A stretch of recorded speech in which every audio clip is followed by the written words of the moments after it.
Hello दोस्तों, स्वागत है आपका हमारे चैनल स्मार्ट एजुकेशन क्लासेस में। तो आज हम आपका डिस्कस करने वाले हैं, जैसा हम हर हफ्ते डिस्कस करते हैं, आपका वीकली करंट अफेयर, साप्ताहिक करंट अफेयर्स। तो आज सितंबर का जो है हम दूसरे सप्ताह के करंट अफेयर डिस्कस करेंगे। इसमें जो है 25 इंपॉर्टेंट प्रश्न जो है क्वेश्चन आपके एग्जाम के लिए जो महत्वपूर्ण है वो लाए हैं। चाहे आप कोई भी टीचिंग एग्जाम दे रहे हो, आप चाहे सुपर टेट देंगे, केवीएस देंगे, जो भी आपको नियुक्ति दिलाएंगे ना एग्जाम, उन सभी में आपका जो है करंट अफेयर आता है और काफ़ी अच्छे नंबर से आता है। ऐसा नहीं कि 1-2 नंबर में आता है, 10 से 20 नंबर का आपका करंट अफेयर मिलता है। तो एक एक नंबर काफ़ी महत्वपूर्ण होता है और यहाँ तो 10-20 नंबरों की बात है। तो चलिए शुरू करेंगे। अगर चैनल पर नए हैं तो चैनल को सब्सक्राइब कर लेंगे और साथ ही बेल आइकन दबा दें, जिससे आपको आने वाले वीडियोज़ का अपडेट मिलता रहे। और करंट अफेयर अच्छे लगें, आपको एक्सप्लेनेशन समझ आए, लगे कि आपको मेहनत हो रही है, तो वीडियो लाइक भी कर दिया करें। ठीक है दोस्तों, चलिए शुरुआत करते हैं पहले प्रश्न के साथ। तो पहला प्रश्न आपसे पूछा गया है कि प्रतिवर्ष 8 अक्टूबर को भारतीय वायुसेना दिवस मनाया जाता है। क्या मनाया जाता है? भारतीय वायुसेना दिवस, इंडियन एयरफोर्स डे। भारतीय वायुसेना का मुख्यालय स्थित है कोलकाता में है, गुजरात में है, नई दिल्ली है या बेंगलुरु है। तो देखिए, हर जो प्रतिवर्ष हम 8 अक्टूबर याद रखिए क्या होता है, भारतीय वायुसेना दिवस यानी कि इंडियन एयरफोर्स डे होता है। ठीक है ना। और इसकी स्थापना कब की गई थी आपसे पूछी जाए तो इसकी स्थापना जो है 1932 में हुई थी। लेकिन किस नाम से हुई थी? 8 अक्टूबर 1932 को हुई थी royal Indian air force, royal Indian air force. ठीक है, इस नाम से हुई थी। लेकिन जब भारत क्या है आज़ाद हुआ 1947 के बाद, तो 1950 में जो है इसका नाम क्या कर दिया गया था? इंडियन एयरफोर्स, इंडियन एयरफोर्स में से बदल दिया गया था। ठीक है, कब? 1950 में। ठीक है, तो ये चीज आपको याद रखनी है। ठीक है ना। इसका मुख्यालय कहाँ पर है आपका? ऑप्शन जो आपका 3 है वो है नई दिल्ली में, क्योंकि ये एक सरकारी संस्था है। ठीक है ना। इसके आपसे चीफ पूछे जाएं या जो मेन व्यक्ति होता है, चेयरमैन होता है, तो वो चीफ कौन है? राकेश कुमार सिंह भदौरिया, राकेश कुमार सिंह जो है भदौरिया, ये हैं इसके चीफ। ठीक है। और 2020 का एक कार्यक्रम होता है इनका, जैसे 8 अक्टूबर को आप अगर टीवी पर देख रहे होंगे, न्यूज चैनल या पर कोई डीडी चैनल पर, तो एक जैसे 26 जनवरी 15 अगस्त की परेड होती है ना, एक सेरेमनी होती है, प्रोग्राम होता है। तो ठीक है, जो इसका कार्यक्रम हुआ था इंडियन एयरफोर्स का प्रोग्राम, ठीक है ना, एयरफोर्स डे के दिन, तो वो कहाँ हुआ था ये भी पूछा जा सकता है। हिंडन एयरबेस, हिंडन एयरबेस पर हुआ था। ये आपका कहाँ है? तो ये है आपका गाजियाबाद, यूपी में। यूपी वाले जो बच्चे हैं उनके लिए तो ये काफ़ी महत्वपूर्ण है। ठीक है ना। तो गाजियाबाद यूपी में इसका जो है प्रोग्राम हुआ था 2020 वाला। चलिए अगले प्रश्न की तरफ। तो अगला प्रश्न है, भारत सरकार ने एम राजेश्वर राव को भारतीय रिजर्व बैंक के नए उप गवर्नर के पद पर नियुक्त किया है। वर्तमान में रिजर्व बैंक के गवर्नर कौन हैं? बीपी कानूनगो, एम के जैन, एम डी पात्रा या शक्तिकांत दास? बताइए। तो आप ये फोटो देख पा रहे हैं, ये है आपके एम राजेश्वर राव। तो आपको बताना है कि रिजर्व बैंक के गवर्नर कौन है। तो सभी जानते हैं कि वर्तमान जो आरबीआई गवर्नर हैं वो कौन है? शक्तिकांत दास। शक्तिकांत दास आपके गवर्नर हैं। पूछा जाता है कौन से हैं, तो ये आपके 25वें नंबर के जो है गवर्नर हैं। ठीक है, चलिए ये हो गया। अब बताइए आरबीआई की स्थापना, और आरबीआई की स्थापना कब हुई थी बताना है आपको। ठीक है, इसका राष्ट्रीयकरण कब हुआ ये भी आप बताएंगे। ठीक है, बताइए। और इसके कितने जो है कितने गवर्नर, उप गवर्नर, ठीक है ना, उप गवर्नर होते हैं, एक गवर्नर होता है। ठीक है, तो बताइए ये सारी चीजें आप बताइए कौन है। तो देखिए इसकी जो स्थापना हुई थी वो हुई थी आपकी 1 अप्रैल, पूछा जाता है एग्जाम में, 1935 को। 1 अप्रैल 1935 को आपकी स्थापना हुई थी आरबीआई की। लेकिन इसका राष्ट्रीयकरण, क्योंकि 1935 में ये अंग्रेजों वाली संस्था थी, लेकिन इसका जो राष्ट्रीयकरण हुआ था वो हुआ था 1 जनवरी 1950। 1950 में इसका राष्ट्रीयकरण, नेशनलाइजेशन हो गया था। ठीक है, शक्तिकांत दास इसके जो है क्या है? गवर्नर हैं। लेकिन जो इसके उप गवर्नर होते हैं वो कितने होते हैं? 4। ठीक है, 4 होते हैं। तो जिनमें एक तो हो गए आपके बीपी कानूनगो, ठीक है ना, दूसरे हैं एम के जैन, तीसरे एम डी पात्रा और चौथे आपके चुने गए हैं, चौथी सीट जो खाली थी उस पर एम राजेश्वर राव को जो है चुना गया है। ठीक है ना, तो ये हो गए 4 आपके जो है उप गवर्नर हो गए हैं। ठीक है, ये हो गए। ठीक, गवर्नर या उप गवर्नर जो होते हैं इनका जो अधिकतम कार्यकाल होता है वो कितना हो सकता है, 5 वर्ष का होता है। ठीक है ना, और मतलब इनके लिए कौन चुनता है, तो इनका जो चुनाव करती है या नियुक्ति करती है वो भारत सरकार करती है। ठीक है, थोड़ा शोर हुआ होगा उसके लिए सॉरी, ये हो जाता है कभी कभी। चलिए आगे तीसरे प्रश्न की तरफ हम बढ़ेंगे। इसका उत्तर हमने आपको बता ही दिया है। इसका जो उत्तर है वो क्या है आपका, शक्तिकांत जो है दास। ठीक है ना, आगे बढ़ेंगे। अगले आपका तीसरा प्रश्न है, हाल ही में रसायन विज्ञान में नोबेल पुरस्कार 2020 से किसे सम्मानित किया गया है? जेनिफर एनी डूडना, इमैनुअल चार्पनियर या उपरोक्त दोनों? तो आपसे पूछा गया है कि केमिस्ट्री यानी कि रसायन विज्ञान में नोबेल किसे मिला है। देख रहे होंगे आपकी नोबेल जो है उनकी शुरुआत हो चुकी है, ये दिए जा रहे हैं। ठीक है, तो आपके कैटेगरी जो है इनकी दी जाती है। तो आपसे पूछा गया है रसायन विज्ञान में किसे मिला है, तो रसायन विज्ञान में मिला है दोनों के लिए, जेनिफर एनी डूडना, इमैनुअल चार्पनियर। तो आपका जो उत्तर है ऑप्शन नंबर 3 सही होगा, उपरोक्त दोनों। जेनिफर एनी डूडना ये पूछा जा सकता है कहाँ से हैं, तो ये आपका यूएसए से हैं, और जेनिफर ये डूडना है ये आपकी फ्रांस से हैं। ठीक है, चीजें याद रखिएगा। ठीक है, इनके लिए किस लिए मिला है, इन्होंने क्या किया, इन्होंने जो जेनेटिक आपका मेथड होता है उस पर डेवलप किया है, उसमें कुछ जो है एडिटिंग की है, इसके बारे में उन्होंने रिसर्च किया हुआ है। आगे बढ़ेंगे चौथे प्रश्न की तरफ। हाल ही में लुइस एलिजाबेथ गिलुक को साहित्य नोबेल पुरस्कार 2020 से सम्मानित किया गया है।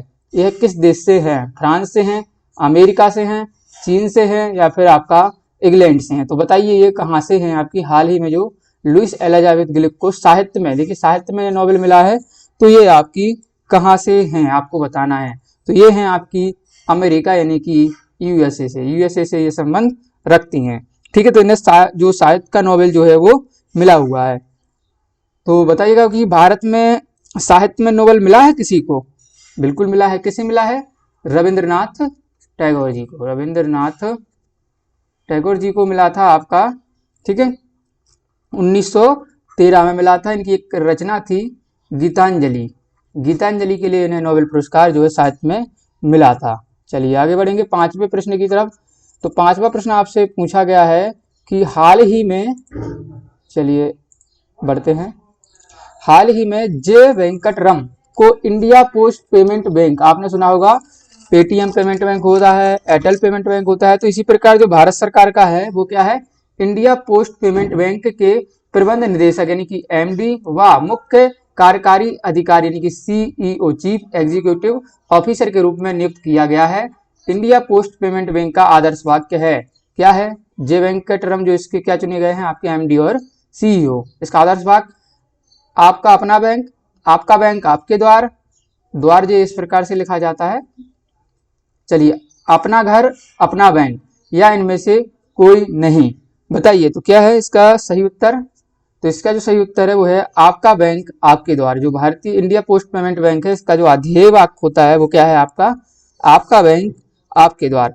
काफी महत्वपूर्ण ये वाक्य है, एग्जाम में आपसे पूछा जा सकता है। तो बताइए इसको क्या कहते हैं? India post payment bank, IPPB। ठीक है, इंडिया पोस्ट पेमेंट बैंक। इसकी स्थापना कब हुई थी?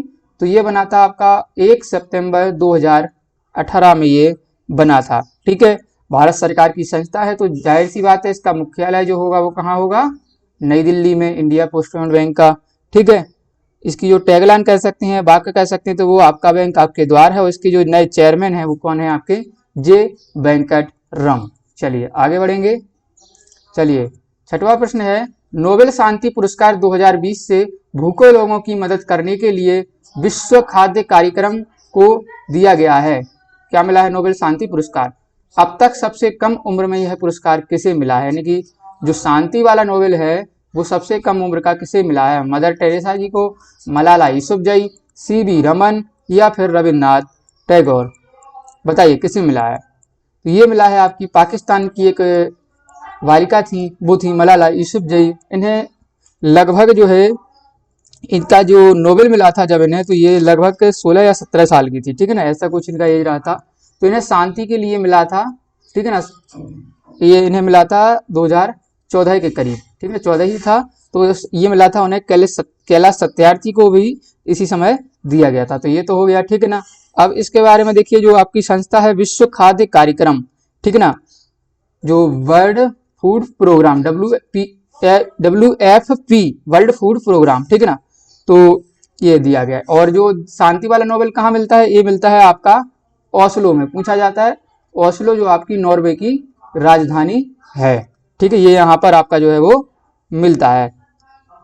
ये चीज आपको याद रखनी है, काफी महत्वपूर्ण है। ये पूछा जाता है कि किसे मिला है, ये इस बार ये एक संस्था को दिया गया है। जॉर्डन के किंग अब्दुल्ला द्वितीय इब्न अल हसन ने बिशर अल खसावनी को देश का नया PM प्रधानमंत्री नियुक्त किया है। और जॉर्डन की राजधानी आपसे पूछी गई है कि क्या है, तो जॉर्डन के जो किंग हैं वहां पर किंग शासन चलता है, तो वो हैं अब्दुल्ला द्वितीय इब्न अल हसन। इन्होंने जो है बिशर अल खसावनी को PM नियुक्त किया है। तो इसकी राजधानी क्या है, ढाका है, अमान है, जेरूसलम है या फिर हेलसिंकी है। बताइए, चारों की राजधानी आपको आनी चाहिए कि चारों कहाँ की हैं, तो देखेंगे। तो देखिए, आपकी जो जॉर्डन की राजधानी है वो क्या है, अमान, ठीक है, अमान। और इसकी मुद्रा भी आपसे पूछी जा सकती है। तो मुद्रा क्या है, यहाँ पर चलता है जॉर्डन दिनार, जॉर्डन दिनार। ढाका कहाँ की है आपकी, बांग्लादेश की। और जेरूसलम कहाँ की है, इजराइल की। और हेलसिंकी कहाँ की है आपकी, फिनलैंड की, ठीक है। तो ये आपकी चारों राजधानियां हो गई। चलिए आगे बढ़ेंगे 8वें प्रश्न की तरफ। हाल ही में किस राज्य सरकार ने ज्यूरिख अंतर्राष्ट्रीय एयरपोर्ट के प्रतिनिधियों के साथ एक समझौते पर हस्ताक्षर किए हैं? बताइए, MP गवर्नमेंट ने, UP ने, या फिर आंध्र प्रदेश या तमिलनाडु, किसने किए हैं? तो देखिए, ये किया है आपके उत्तर प्रदेश सरकार ने, क्योंकि उत्तर प्रदेश में जो है एक एयरपोर्ट बन रहा है, नोएडा एयरपोर्ट, जिसे कहा जाएगा आपका जेवर इंटरनेशनल एयरपोर्ट, की जेवर अंतर्राष्ट्रीय हवाई अड्डा। और ये उत्तर प्रदेश का चौथा जो है इंटरनेशनल एयरपोर्ट होगा। इसके पहले अभी तक कितने हैं आपके, 1 2 3, 3 कौन कौन से हैं?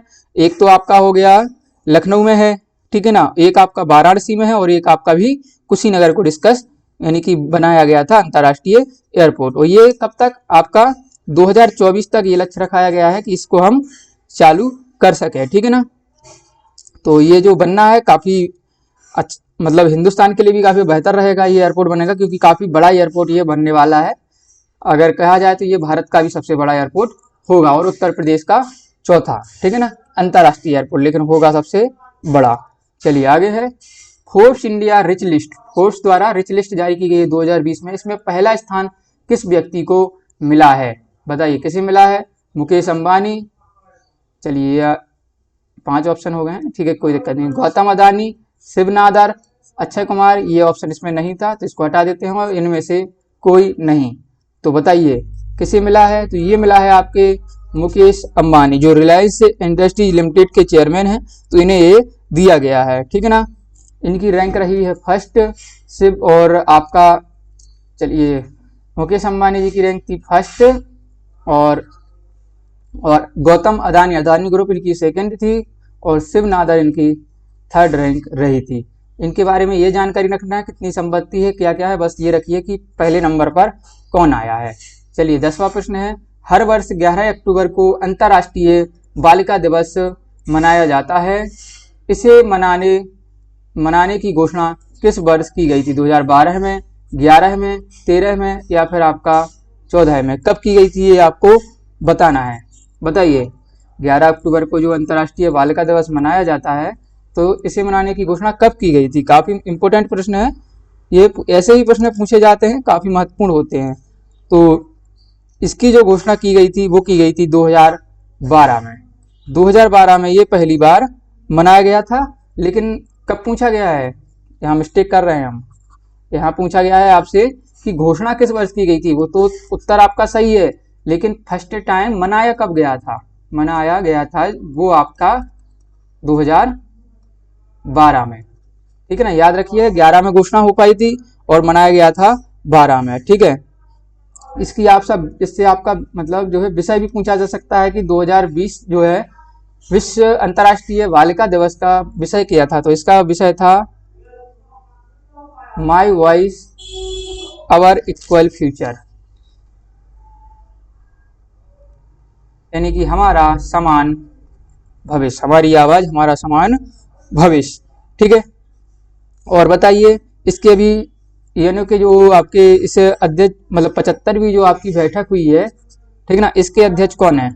2020 में जो 75वीं बैठक हुई इसके अध्यक्ष कौन थे? वोल्कन वोल्स्केर। वोल्कन वोल्स्केर इसके जो है अध्यक्ष हैं, जो आपके तुर्की से हैं। देश पूछे जाते हैं ज्यादातर कि ये किस देश से हैं, तो ये हैं आपके तुर्की से। ठीक है, इसके अलावा 74 भी याद रख सकते हैं आप। 74 भी आपकी जो 2019 में हुई थी, इसकी कौन थी? तिजानी मोहम्मद बंदे। तिजानी मोहम्मद बंदे ये इसकी जो है हेड थी, और ये थी आपकी नाइजीरिया से। ठीक है, तो बस 2 ही याद रखना है, 2 के अलावा आपको याद नहीं रखना है। चलिए आगे 11वां प्रश्न है, हाल ही में स्वामित्व योजना के तहत संपत्ति कार्ड के भौतिक विवरण का कार्यक्रम शुरू किया है। शुरू में यह योजना कितने राज्यों में लागू की गई थी? योजना है आपकी स्वामित्व योजना। ये योजना क्या है? इसके अंतर्गत क्या है, एक संपत्ति कार्ड जारी किए जाएंगे। तो इसमें क्या होगा, जो किसानों की जमीन है, तो जैसे आपको आधार कार्ड पैन कार्ड होता है ना, तो इसी प्रकार आपकी एक जमीन का जो है संपत्ति का कार्ड बना दिया जाएगा, जो भी आपकी प्रॉपर्टी है, तो इस प्रकार से ये बनाए जाएंगे। तो ये हो रही है आपकी 7 राज्यों में शुरू में से, और 7 राज्यों के साथ ही 763 जो इसके ग्राम हैं उनमें से संचालित किया जा रहा है। वो 7 राज्य कौन से हैं आपसे पूछा जा सकता है? तो आपका यूपी हो गया, हरियाणा हो गया, और आपका महाराष्ट्र हो गया। महाराष्ट्र के बाद कर्नाटक है, कर्नाटक के बाद उत्तराखंड और एमपी। ठीक है, ये आपके हो गए।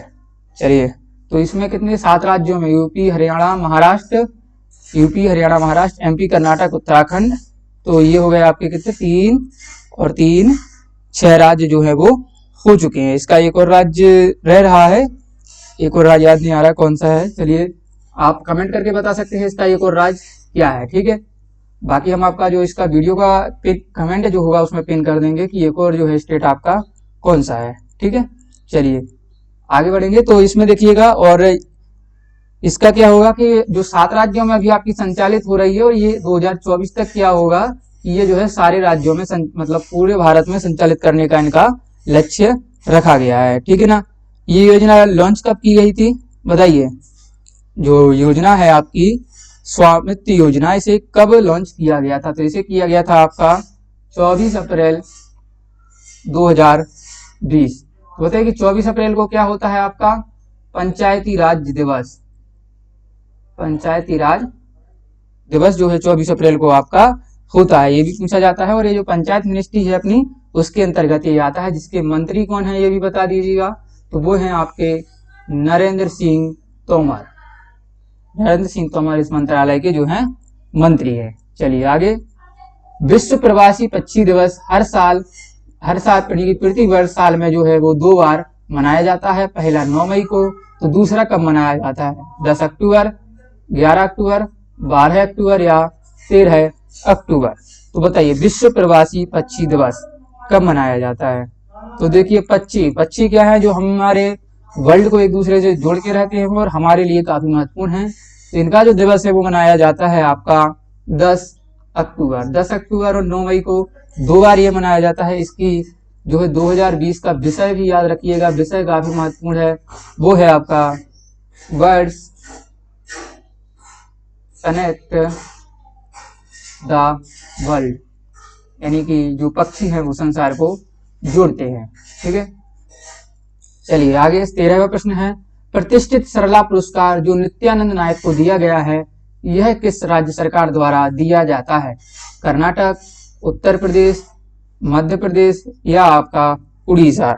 बताइए किस राज्य सरकार द्वारा इसे दिया जाता है? तो ये देती है जो सरकार आपका, वो है उड़ीसा की राज्य सरकार के द्वारा ये जो है पुरस्कार दिया जाता है। ठीक है ना, किस लिए ये मिलता है? आपका साहित्य के क्षेत्र में जो साहित्य में अच्छा कार्य करते हैं उनको दिया जाता है।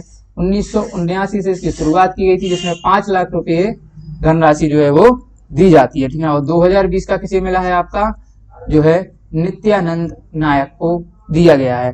ठीक है, ये याद रखिएगा। बताइएगा जी किस राज्य का जिक्र हो रहा है? उड़ीसा। तो उड़ीसा के जो मुख्यमंत्री हैं वो कौन है आपके? नवीन पटनायक। और यहाँ के जो कौन? राज्यपाल राज्यपाल भी महत्वपूर्ण होते हैं, तो वो कौन है? गणेशी लाल। ठीक है ना, दोनों चीजें आपको याद रखनी है। चलिए आगे 14वें प्रश्न की तरफ। भारत का पहला विनिर्माण केंद्र स्थापित कहाँ स्थापित किया जाएगा? तमिलनाडु में, आंध्र प्रदेश, बिहार या फिर आपका कर्नाटक? तो देखिए कहाँ किया जाएगा? एडवांस जो है मैन्युफैक्चरिंग हब कहाँ किया जाएगा? विनिर्माण केंद्र, तो ये किया जा रहा है आपका तमिलनाडु राज्य में। तमिलनाडु में ये भारत का पहला होगा, इसलिए काफी महत्वपूर्ण है। तो बताइए तमिलनाडु के जो सीएम है वो कौन है और आपके गवर्नर कौन है, दोनों को आपको बताना है। तो तमिलनाडु के जो सीएम है वो है के पलानी स्वामी, के पलानी स्वामी हैं। और यहाँ के जो गवर्नर हैं आपके वो कौन है? बनवारी लाल पुरोहित, बनवारी लाल पुरोहित जो है यहाँ के गवर्नर हैं। चलिए आगे 15वां प्रश्न है, किस राज्य या केंद्र शासित प्रदेश ने स्वदेशी तरह से पहली वृक्ष प्रत्यारोपण पॉलिसी को मंजूरी दी है? देखिए बेसिकली क्या होता था, मान लीजिए कहीं सड़क बननी है तो इस पर कोई वृक्ष लगे हैं तो उनको उखाड़ के फेंक दिया जाता था। लेकिन अब इस सरकार ने, इस राज्य सरकार ने ऐसा किया है कि कंपनी को टेंडर दे दिया है कि भाई आप सड़क डालेंगे, तो एक और कंपनी को टेंडर दिया है कि यहाँ जो बीच में वृक्ष आएंगे आप उनको उखाड़े, मतलब तोड़ेंगे नहीं, काटेंगे नहीं, फेंकेंगे नहीं, क्या करेंगे? उनको पूरा जमीन से जड़ सहित उखाड़ेंगे और जहां कहीं मान लीजिए ये जगह खाली है तो यहाँ पर हम इन पेड़ों को लगा देंगे। तो ये होती है आपकी वृक्ष प्रत्यारोपण पॉलिसी। तो इसको करना होगा, जो भी कंपनी ये करेगी उसको लगभग जो है 80% जो है वृक्ष यहाँ से यहाँ करने पर बिल्कुल पेड़ जो है वो जीवित रहने चाहिए। ऐसा नहीं कि आपने तो किया और सारे पेड़ मर गए तो उनको पैसा नहीं दिया जाएगा। इसके साथ गवर्नमेंट क्या कर रही है कि एक पेड़ लगेगा, इसके साथ 10 नए पेड़ भी लगाए जाएंगे, तो ये जो है किया जाएगा। ठीक है ना, तो ये जो सरकार कर रही है वो दिल्ली सरकार कर रही है और ये काफी अच्छी पहल कही जाएगी दिल्ली सरकार की। ठीक है, दिल्ली सरकार जो है उसके सीएम कौन है आपके? अरविंद केजरीवाल, और वहां के अरविंद केजरीवाल है। और वहां पर क्या चलता है? एलजी, लेफ्टिनेंट गवर्नर, वहां पर गवर्नर नहीं होते तो वो हैं अनिल बैजल। ठीक है, अनिल बैजल वहां के जो है एलजी है। चलिए आगे, हाल ही में किस राज्य सरकार ने बैटरी से चलने वाले वाहनों में रोड टैक्स में छूट देने का फैसला लिया है? देखिए आगे वाला समय क्या हो रहा है कि जो आप डीजल पेट्रोल से वाहन चलाते हैं तो उसमें ईंधन जो निकलता है उससे क्या होता है? कार्बन मात्रा बढ़ती है और वायुमंडल जो है वो दूषित हो जाता है। तो इसलिए जो आपकी दिल्ली सरकार है उसने ये किया है कि जो आप रोड टैक्स पर वाहन चलते बैटरी से उनको हम रोड टैक्स में बेसिकली छूट देंगे। ठीक है ना, तो ये सारी चीजें आपको याद रखनी है कि किस राज्य ने ये किया है। चलिए अगला प्रश्न है 17वां, गोवा राज्य प्रत्येक ग्रामीण के घर में नल जल कनेक्शन प्रदान करने वाला भारत का पहला राज्य बन गया है। यानी कि जो नल बेसिकली हर घर तक जो है नल से पानी पहुंचेगा, तो ये बन गया है कौन सा राज्य? पहला राज्य बन गया है। यह केंद्र सरकार की किस योजना के अंतर्गत हुआ है?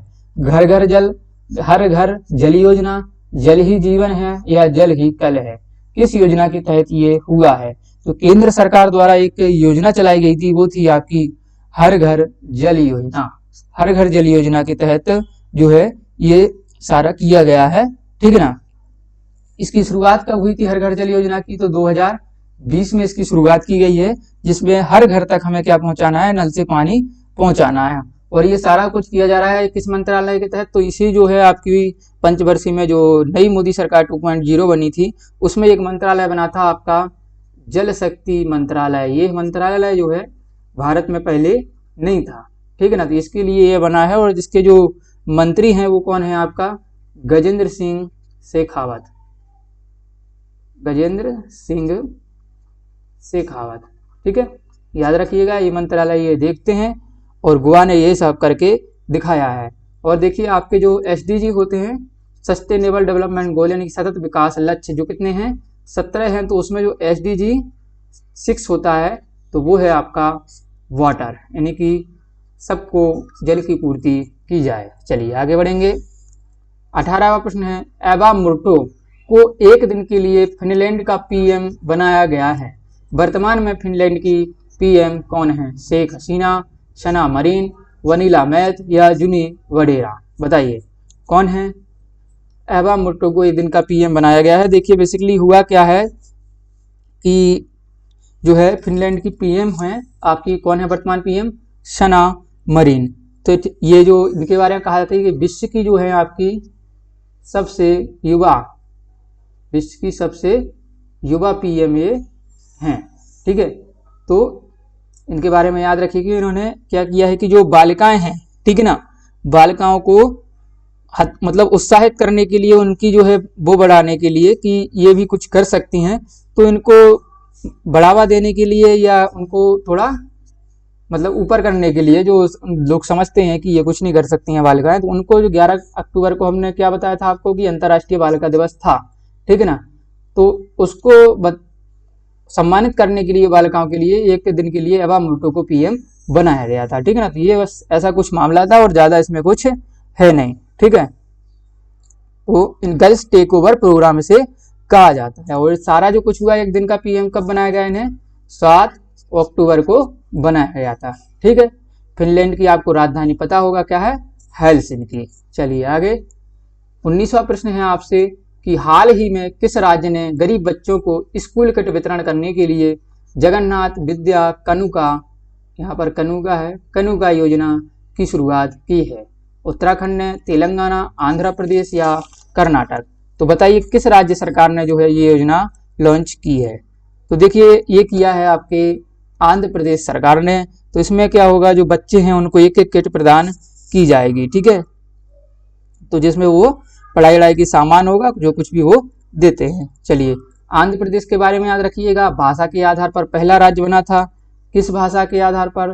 तो तेलुगु भाषा के आधार पर ये पहला राज्य बना था, ठीक है, याद रखना है। 1 नवंबर और 1956 वो तारीख थी। आंध्र प्रदेश के सीएम बताइएगा और गवर्नर बताइए कि कौन थे। तो आंध्र प्रदेश के आपको सीएम पता होने चाहिए कि कौन है? वाई.एस.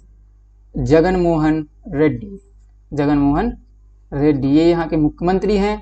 और जो राज्यपाल है वो कौन है? विश्वभूषण हरिचंदन, विश्वभूषण हरिचंदन या वी हरिचंदन, ठीक है, इतना याद रखिएगा। चलिए 20वां प्रश्न है, हाल ही में भौतिकी के क्षेत्र में नोबेल पुरस्कार 2020 से किसे सम्मानित किया गया है? एंड्रिया घेज, रोजर पेनरोज या रेनहार्ड गेंजेल? बताइए किसे किया गया है या उपरोक्त सभी? तो भौतिकी में जो है 2020 में 3 लोगों को दिया गया था, ये वही तीनों हैं आपके, एंड्रिया घेज, रोजर पेनरोज और रेनहार्ड गेंजेल, यानी कि उपरोक्त सभी इसका उत्तर होगा। चलिए 21वां प्रश्न है आपसे, काफी महत्वपूर्ण प्रश्न है कि प्रधानमंत्री मोदी ने विजया राजे सिंधिया की जन्म शताब्दी को चिन्हित करने के लिए कितने रुपए का विशेष स्मारक सिक्का जारी किया है? यानी कि पीएम मोदी जी ने एक सिक्का जारी किया है, तो वो कौन सा किया है? 50 रुपए का, 100 रुपए का, 200 रुपए का या 500 रुपए का? बताइए कौन सा किया है? तो देखिए राजमाता जो है यहाँ पर लगाया जाता है, मोदी जी ने राजमाता विजया सिंधिया, विजया राजे सिंधिया, तो इनके लिए किया है वो 100 रुपए का, इनकी स्मृति पर जो है जयंती पर सिक्का जारी किया हुआ है, ठीक है ना। एक साइड इनकी फोटो लगाई गई है और एक साइड जो आपका भारत सरकार का लोगो है वो लगाया गया है, ठीक है ना। इनका संबंध ग्वालियर से है, ठीक है। और इनका जन्म कहाँ हुआ था? मध्य प्रदेश में एक जगह है सागर, वहाँ इनका जन्म हुआ था और नई दिल्ली में इनकी जो है मृत्यु हुई थी। चलिए आपको एक बात और बताते हैं कि भारत में मैक्सिमम जो है कितने का सिक्का बन सकता है? बताइए जो भारत सरकार है वो अधिकतम कितने रुपए का सिक्का बना सकती है? तो आरबीआई एक्ट है आपका, उसके अंतर्गत 1000 रुपए का मैक्सिमम सिक्का छापा जा सकता है। चलिए आगे बढ़ेंगे। 22वां प्रश्न है, हाल ही में किस राज्य सरकार ने mobile water testing laboratory van शुरू की है? यानी कि जैसे गाड़ियां होती हैं, आप वो गाड़ियां आप एटीएम देखे होंगे आपने, कहीं भी ले जा सकते हैं, कई शौचालय भी आए थे, तो जो क्या थे एक जगह से दूसरी जगह आसानी से ले जा सकते। तो इसी प्रकार उन्होंने मोबाइल वाटर टेस्टिंग लेबोरेटरी शुरू की है, जिसमें पानी की जांच होगी, पानी भेज सकते हैं हम, तो सारा कुछ मिलेगा। वो उत्तर प्रदेश ने किया है, हरियाणा, पंजाब या फिर केरल? तो किसने किया है ये बताइए? तो ये किया है आपका जो है हरियाणा सरकार ने, ठीक है ना। किसके अंतर्गत किया है? एक आपका मिशन चल रहा था जल जीवन मिशन, जो है वो 2019, इसके अंतर्गत ये सब कुछ किया जा रहा है। और इसकी जो योजना है वो कौन सी है इसमें साथ में? वो है आपकी हर घर जल योजना, हर घर जल योजना, जो हमने आपको पहले ही बता दी है। चलिए ठीक है ना। अब बताइए कि जो यहाँ के सीएम हैं हरियाणा के और गवर्नर हैं वो कौन हैं। तो सीएम हैं यहाँ के मनोहर लाल खट्टर, और यहाँ के जो गवर्नर हैं वो कौन है, सत्यदेव नारायण आर्य। सत्यदेव नारायण आर्य। वीडियो पसंद आ रहा है तो दोस्तों लाइक नहीं किया अभी तक तो लाइक कर दीजिए। चलिए आगे 23वां प्रश्न है, पाकिस्तान को संयुक्त राष्ट्र मानवाधिकार परिषद में फिर से चुन लिया गया है, इसका मुख्यालय कहाँ है, बताइए। किसका मुख्यालय आपको बताना है, संयुक्त राष्ट्र मानवाधिकार परिषद का, United nation human right council यानी कि UNHRC। इसका मुख्यालय कहाँ है, अमेरिका में है, जेनेवा, पेरिस या नैरोबी। तो इसका जो मुख्यालय है वो जेनेवा स्विट्जरलैंड में इसका जो मुख्यालय स्थित है। ठीक है, इतना आपको याद रखना है। अभी तक पाकिस्तान कितना है, 2018 में बना था और 3 साल के लिए बनते हैं तो 2018, 19, 20 तक के लिए था, लेकिन इसे अब चुन लिया गया है 2021 से 2023 तक के लिए। ठीक है ना। और भारत अभी क्या इसका सदस्य है, बिल्कुल है। भारत 2019 में बना था और ये 21 तक रहेगा। ठीक है, ये भी चीजें जो है आपको याद रखनी है। चलिए आगे 24वां प्रश्न है, हाल ही में जो बिहार के मंत्री हैं विनोद कुमार सिंह, इनका कोरोना से निधन हो गया है। यह किस मंत्रालय में मंत्री थे, अल्पसंख्यक मंत्री थे, पिछड़ा और अति पिछड़ा वर्ग के मंत्री थे, आदिवासी मामलों के मंत्री या अनुसूचित वर्ग के मंत्री, बताइए कौन थे। तो ये थे आपके पिछड़ा और यहाँ पर है अति पिछड़ा वर्ग के मंत्री ये थे। ठीक है ना। कौन थे, विनोद कुमार सिंह। और ये इनकी जो विधानसभा क्षेत्र था वो कौन था, ये MLA थे, तो इनका विधानसभा क्षेत्र था प्राणपुरा। ठीक है, बिहार में अभी चुनाव भी हो रहे हैं। चलिए आगे 25वां प्रश्न है, अंतिम प्रश्न है, हाल ही में असमानता सूचकांक जारी किया गया है जिसमें 158 देश शामिल थे, इसमें भारत किस पायदान पर रहा था। भारत की आपको रैंक जो है वो बतानी है। 25 रैंक थी, 129, 158 या 155। तो देखिए असमानता घटाने यानी कि जो इक्वलिटी है वो घटाने में कौन सा देश जो है सबसे ज़्यादा रहा है और कौन सबसे पीछे रहा है, बताइए 158 में। तो देखिए सबसे पहली जो रैंक रही है, फर्स्ट रैंक, वो रही थी आपकी नॉर्वे की। नॉर्वे ने काफ़ी अच्छा काम किया है। और भारत रहा है आपका 129वें पायदान पर, और 158 यानी कि लास्ट पायदान पर रहा है दक्षिण